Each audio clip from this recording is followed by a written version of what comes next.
사랑의 질서가 가장 깨어진 극단은 전쟁입니다. 6월 25일은 민족이 가슴 아픈 역사를 기억해야 되는 날이죠. 바로 오늘이에요. 다시는 이 땅에 어떤 이유로라도 전쟁 나지 않기를 예수님의 이름으로 선포합시다. 한번 띄워보실래요? 그 빨갛게 써놓은 거.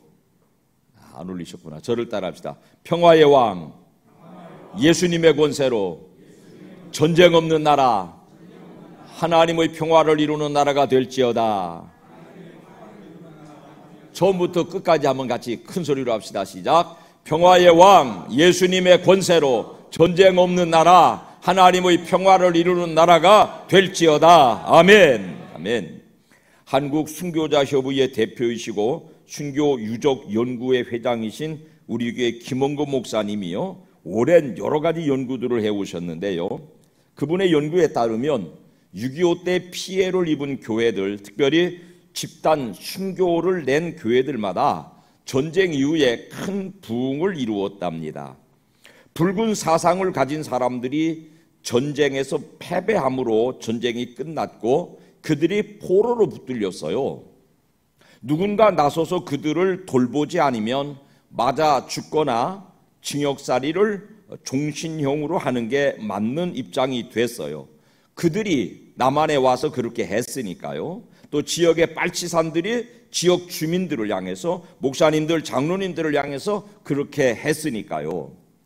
그래서 포로로 붙들린 이 공산당들, 빨치산들이 꼼짝없는 죽음 앞에 서 있을 때에 가장 큰 피해를 당한 교회의 집사님, 장로님, 목사님들이 팔을 벌리고 앞장서서 그들의 처벌을 막아냈고 그들의 처벌을 탄원하여서 그만 멈추게 하였습니다.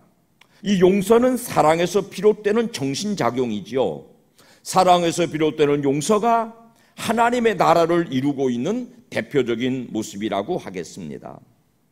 사랑으로 이루는 용서가 아니라면은 남아있는 사람들의 이름은 비겁해집니다. 특별히 로마의 정신, 우리의 법 정신은 원수들 악함은 갚아주는 것이 정의라고 믿어왔거든요. 그 정의 실현을 위해서 다시 전쟁을 치를 상황에서 용서가 선포되므로 그 피해자도 살고 가해자도 살아나는 길을 연 것입니다. 사랑하는 여러분, 그러므로 사랑 안에 살 길이 있습니다. 용서 안에 살 길이 있습니다. 서로 자기의 정당성을 앞세워서 그릇된 상대방, 나를 가해한 상대방을 용서하지 못한다면 복수가 복수를 낳아서 결국 이 세상은 피바다로 전락되고 말 것이거든요. 그런 까닭에 이 세상 모든 문화권에서 사랑을 귀하게 여깁니다. 우리 민족의 사상적인 뿌리인 성리학은요, 사단 7정을 인간의 본성으로 이해했는데요, 사단이라고 하는 것은 인, 의, 예, 지, 이게 사단이에요. 거기다가 한가운데 신, 보신각 종이 이 서울 한복판에 있잖아요. 사대문, 흥인문, 그 다음에 숭례문, 그 다음에 돈의문, 그 다음에 홍지문, 그리고 인의예지, 4개 대문을 세우고 그 가운데 보신각, 믿을 신자, 보신각 종류를 세우므로 우리나라를 사단의 나라, 오행의 나라로 정도전에 의하여서 조선을 개국했다 그 말이에요. 자, 그 중에 사단의 맨 처음이 여러분 인이에요. 인. 성령의 9가지 열매 맨 처음이 사랑이에요. 그럼 인이 뭐냐? 어질 인자라고 보통 그러는데 이 어진 마음이 사랑이라는 것이죠. 그 사단 7정의 첫 구절을 뭐냐면은 인, 측은 지심 인지 단야. 측은하게 여기는 마음이 인이다. 여러분이 측은하게 여긴다고 하는 마음을 조금 더 설명드리면 남을 동정하는 게 아니에요. 그 사람의 입장에 서보는 거예요. 그 사람을 공감해 보는 거예요. 측은지심이 되는 것은 상대방의 입장에 서보는 거, 그거 측은지심이에요. 제가 그 전에 우리 마디 모임에서 그런 부탁들을 해보았어요. 지금은 여자들도 다 나가 돈 버니까 별로 의미가 없지만은 여자들이 집에 있고 남자들이 밖으로 돌아다니며 돈 벌어다가 가족 먹여 살릴 때 신랑이 퇴근하고 집에 들어오거든. 하루 종일 신고 돌아다니는 그 신발을 내 발에 신고 현관에 한 10초만 서 있어 봐라. 내 남편이 나 먹여 살린다고 얘의 신발을 신고 하루 종일 얼마나 둥당거리고 댕겼는지를 10분만 공감해 봐라. 그런 부탁을 해본 적이 있어요. 그 마음을 측은지심이라고 합니다. 그 사람의 마음을 그 사람의 입장에 서서 살펴보는 것, 그리고 공감해 보는 것, 그거를 측은지심이라고 해요. 교회 안에 이 측은지심이 있으면 이것을 우리는 아가페 사랑과 견줄 수 있습니다. 교회 안에서도요, 가정에서도요, 서로 상대방의 입장에 서서 자기를 가두어 보시기 바랍니다. 예배당 댕기는 사람들이요, 물찬 제비처럼 예배당에 와서 예배 살짝 드리고 싹 빠져나가는 사람은 교회 댕기면서 상처받고 지치고 욕먹을 일도 없어요. 근데 땀 흘리고 애쓰고 수고하다 보면 이런 말도 듣고 저런 말도 듣고, 에이구 이놈 거 이런, 그 대표적인 게 장로님들이세요. 여러분, 오늘 예배 드리시는 여러분들이 장로님들을 좀 측은지심으로 바라보시기를 바랍니다. 딱하게 보라는 게 아니에요. 그 입장에 서 보시라는 거예요. 아유, 우리 장로님들이 뭔 일만 있으면 헌금부터 먼저 내야 되지, 뭔 일만 있으면 앞장서서 와서 기도해야 되지, 이런 일 저런 일 하다가 또 성도들이 잘했네 잘못했네 그런 소리 했었지, 얼마나 힘들까. 그걸 측은지심이라고 그래요. 그거를 아가페 사랑, 하나님의 사랑과 비교할 수 있어요. 여러분, 목사 입장에도 서보시기 바랍니다. 목사님이 말이야 나한테 인사도 안 하고, 우리 목사님은 나한테 말이야 이렇게 시험 들지 말고, 아유, 우리 목사님은 달마다 18년 동안 주일마다 우리한테 설교하기가 얼마나 힘들까, 한 소리 또 할 수도 없고. 저는 여러분을 바라보고, 아이고 저분이 교회 오셨구나, 한 주간 동안 얼마나 지쳤을까, 아이고 얼마나 힘드시오, 교회 와서 밥원이라고 얼마나 힘드시오, 교회 와서 은혜 받고 신앙생활하기도 참 바빠 죽겠는데 부엌에 가서 밥 삶아내야지, 설거지 해야지, 또 밥을 해놓으면 다 맛있게나 먹어주면 좋은데 쓰다 그러지, 달다 그러지, 짜다 그러지, 싱겁다 그러지, 얼마나 욕보시오. 여러분, 하나님이 우리 정황을 아셨단 말이에요. 아이고 목사야, 승질은 불 같아가지고 목사를 앞시고 세워놨더니 너도 참 목사질 해먹기가 얼마나 힘드냐. 죄인들아, 죄 지으면 죽는다고 그랬는데 죄 짓고 그 죽을 자리 살기가 얼마나 힘드냐. 우리가 신은 신발을 신고 예수가 있다고 외워서서 우리가 지은 죄를 예수가 뒤집어 쓰시고 대신 죽어주신 거, 그게 아가페잖아요. 그게 측은지심이잖아요. 측은지심이 인지다냐라. 측은히 여기는 것이 사랑의 시초라. 남의 입장에 서보는 거. 자식 키운 할머니 할아버지들이 애들 키우는 세대들을 쳐다보면은 애들 밤이 잘 자, 밥은 잘 먹고, 아이고 그러는 거요. 애들이 연락 오면 한번 좀 약어줘. 그 애기 키우는 세대들의 마음을 공감해 주는 거, 그 입장에 서 보는 거. 예배당에 애기가 빽빽 우면 그걸 복음으로 들으셔야 돼요. 애기 우는 소리가 없어졌으니까 우리 산이들이가 와서 울어야 되는데, 애기가 울면은 시끄럽다고 그러지 말고, 아이고 저거 우는 거 때리고 얼마나 애가 다를까. 상대방의 입장에 서보는 거, 동정하고는 다른 거예요. 그 입장에 서보는 거. 한번 저한테 여러분은 그렇게 고백하십시오. 목사님 얼마나 욕보시오. 시작. 여러분 바빠 죽겠고 더워 죽겠는데 예배당에 오시느라고 참 수고들 많으셨습니다. 오셨으니 본전은 찾아가시기 바랍니다. 이거 목사는 직업병이 잔소리요. 욕받다고 그러고 말면 될 텐데도 본전 찾아가는다. 장로님들 한번 격려해 주세요. 장로님 얼마나 수고하십니까? 부엌이 밥하는 이들이 2부 예배 와도 2부 예배 잠깐 데리고 올라가 밥하잖아요. 밥하시는 분들한테 더운데 삶아내니라고 욕보십니다. 그렇게 한번 인사합시다. 시작. 그거 사랑이에요. 그게 인지다냐예요. 그게 측은지심이에요. 그런데 세상에는 사랑이라는 이름으로 저질러지는 많은 오류들이 있어요. 세상의 사랑, 이기적인 욕망이 사랑의 이름으로 표현되지요. 이성간에는 소유욕이 사랑이라는 이름으로 왜곡되어 있다가 동기가 되면은 상대방을 잡아 죽여요. 내 것 되고 싶은 것이지 진정으로 너를 사랑하는 건 아니에요. 부부간에도 그놈의 사랑이라는 이름으로 칼부림옵니다. 부모 자녀 간에도 사랑이 왜곡되니까 그 자녀를 강제해서 공부시켜요. 그러니까 자녀는 반항해요. 자식들 공부 잘 하도록 강제하는 건 뭐 그래요? 사랑해서 그래요? 천만의 말씀이요. 너 잘 키워서 나 덕 보자, 그 소리예요. 그게. 애들 좀 자유롭게 키우세요. 애들 좀 자유롭게 키우세요. 그게 정말 그 한 영혼 한 생명 사랑하는 거예요. 그를 통해서 내 어떤 꿈을 이루는 야심을 내려놓으셔야 진정한 사랑이 돼요. 나라와 나라 사이에도 내가 사는 방식대로 상대방을 더 좋게 해주려다는 그 빌미로, 사랑을 빌미로 전쟁을 벌인다고 궤변 넣어놓습니다. 6.25 전쟁 일으킨 저 붉은 세력들이 뭐라고 그랬어요? 남조선을 미제 앞잡이로부터 해방시키자. 남조선 해방시키자고 사람을 몇백만을 잡아 죽였다고요. 전쟁은 사랑의 신천 방안 될 수가 없어요. 그 사랑이 측은지심, 상대방을 측은히 여기는 마음이 아니라 그 대상을 통해서 내가 얻을 유익을 바라는 마음으로 사랑하니까 폭력이 되는 것입니다.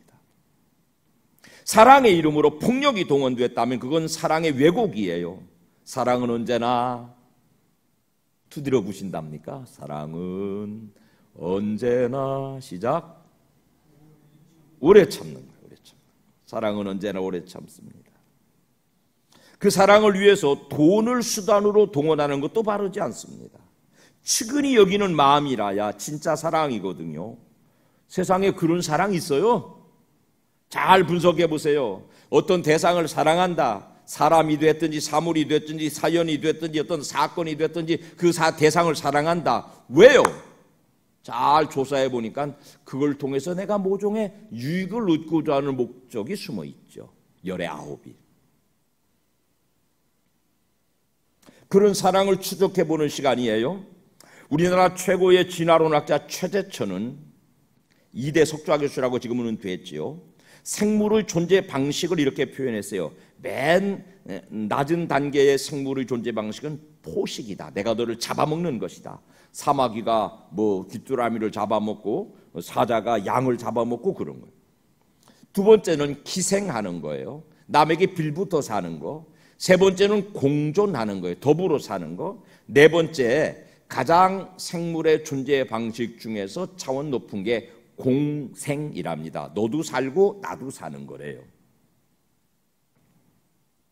이런 예를 다 들어드리면 이해가 쉽겠지만 여하튼 그렇게 이분은 세상의 생명의 존재 방식을 설명하고 있습니다. 이 사람은 진화론학자니까요. 그런데 그런 생물 존재의 다양성을 넘어서는 또 다른 존재 방식이 있는데요. 연어라고 하는 물고기는요, 자기가 태어난 곳으로 끝까지 올라와가지고 거기다 알을 낳고 거기도 죽어요. 후세를 위해서 죽습니다. 가시고기라는 고기는요, 특별히 수컷이 암컷이 알을 낳고 사라지면은 그 알을 끝까지 돌보느라고 먹지도 않고 24시간 깨어 있다가 그 새끼들이 부화하면 지쳐서 죽어요. 그러면 그 죽은 애비의 시신을 그 새끼 물고기들이 파먹고 살아요. 살모사는 그런 생태는 아니에요. 이제 그것은 새끼가 나오니까 어머니 뱃속에서 어머니를 파먹고 나온다 이렇게 오해한 것일 뿐이고요. 여하튼 부모가 죽어서 새 생명을 살려내는 그런 희생의 존재 방식도 있다는 거예요. 그건 정당하지 않죠. 부모를 잡아먹으니까 정당하지 않죠. 그런데 부모 입장에서 보면 새 생명을 위하여서 나를 온전히 살을 내어주어서 먹여서 살려내는 것을 측은지심이라고 이름 붙인 것입니다. 그 측은지심의 극단에 하나님 사랑이 있습니다. 당신의 자녀들이 죄의 독을 먹고 죽어가는 모습을 보시는 하나님의 마음이 측은지심이라니까요.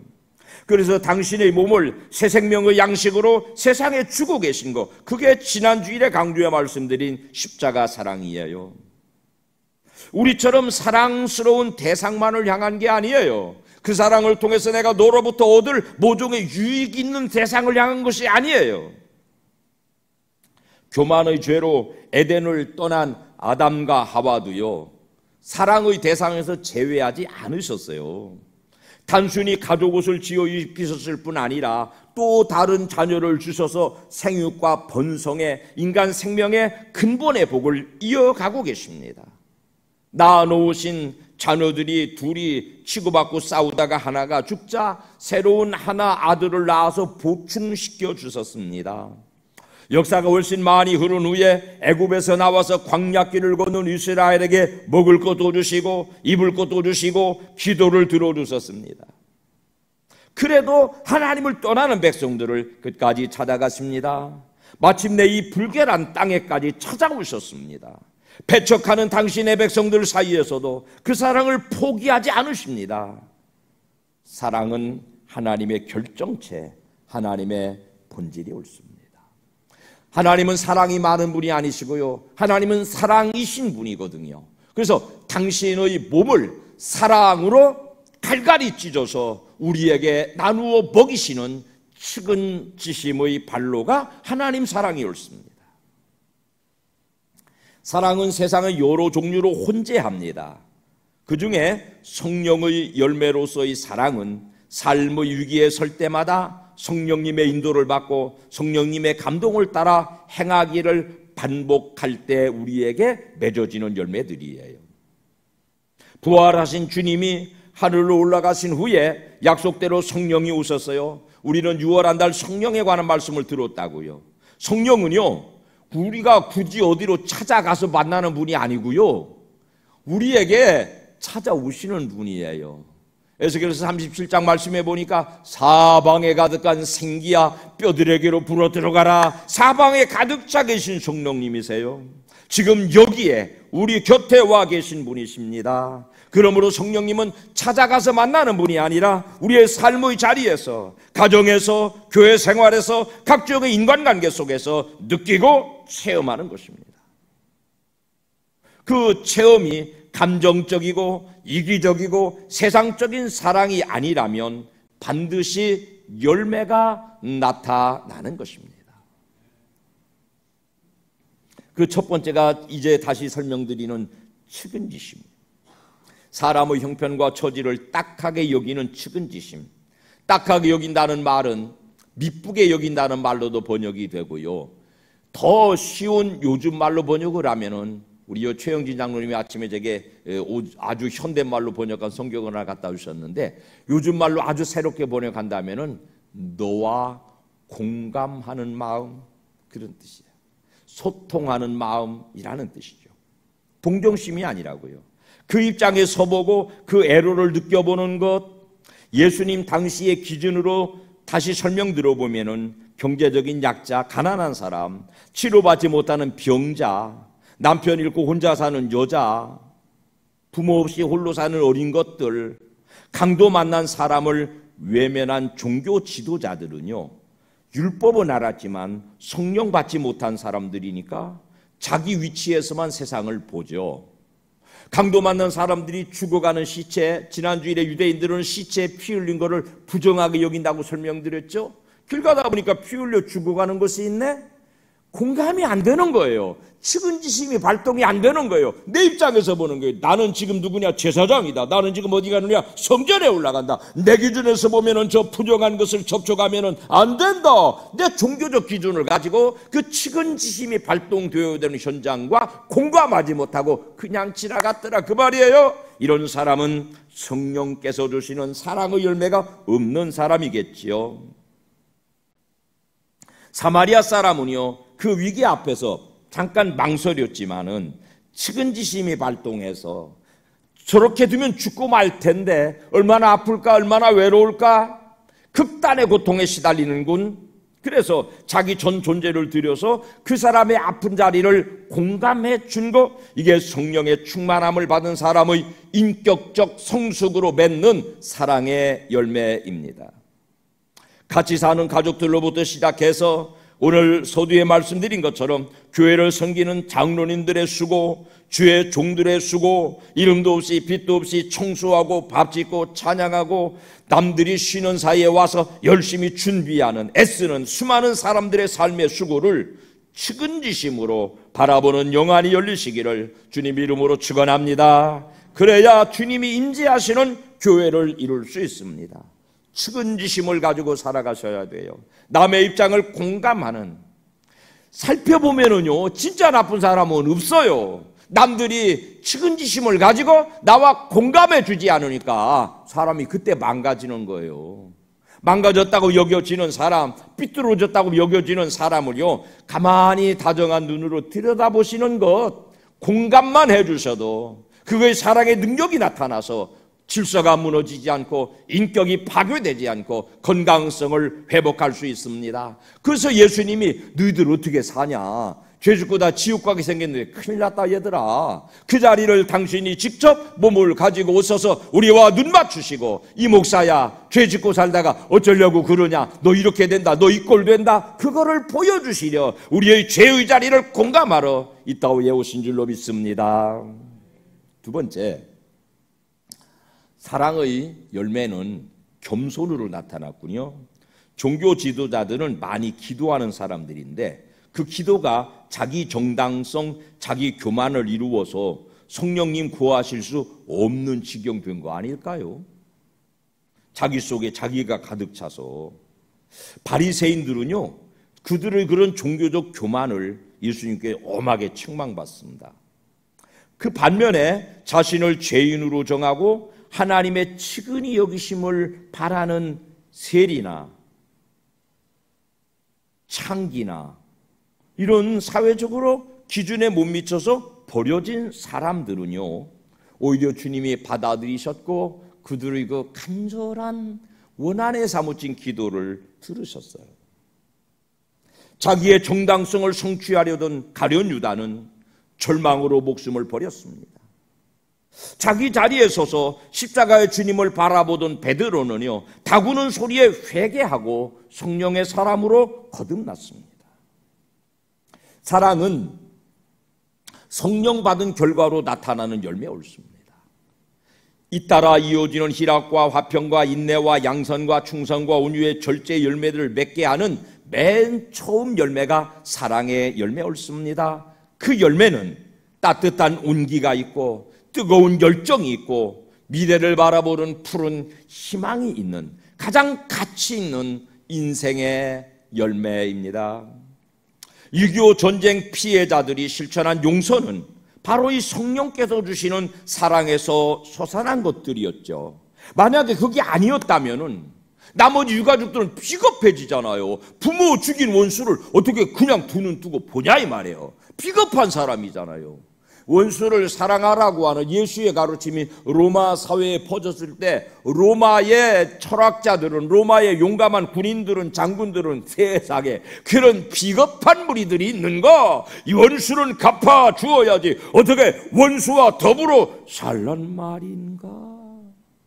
원수를 갚아 주어야만 정당한 것으로 여겼던 로마 문화에 그 원수를 사랑하라고 하는 가르침이 처음에는 어처구니 없는 철학으로 들려졌지만은 그들의 삶에서 나타나는 자기에게 칼을 찔러오는 원수들을 향해서 두 눈을 다정하게 뜨고 그들의 그 포악함을 하나님 앞에 용서 비는 죽음을 바라볼 때, 그들의 장엄한 사랑의 모습을 바라볼 때 로마의 그 거친 군인들이 문화적으로 변화를 일으키다가 마침내 온 로마에 그리스도의 복음이 가득 차게 되었거든요. 지금도 있잖아요. 부당한 세상을 법으로 대항하는 것은 어리석은 일이에요. 답이 없고요. 부당한 세상을 정당한 질서로 고쳐보려고 하는 것은 어리석은 일이에요. 죄 지은 사람을 체벌로 바로잡아 보겠다고 하는 것은 불가능한 인류의 역사예요. 감옥에 가두었던 장발장 얘기, 지난주에 19년 동안 법으로 그를 바꿔보려 안 된다니까요. 측은하게 여기고 그 입장을 동정했던 목사님의 한마디 용서의 선포가 그 인생을 전적으로 바꾸고 있습니다. 공법을 넘어서는 사랑의 열매를 맺어서 밝고 맑은 교회, 밝고 맑은 나라, 민족, 인류 사회를 이루어가는 복된 가족들 모두가 되시기를 주님 이름으로 축원합니다. 성령의 열매가 우리의 심령에 사랑으로 맺어지시기를 주님의 이름으로 축원합니다.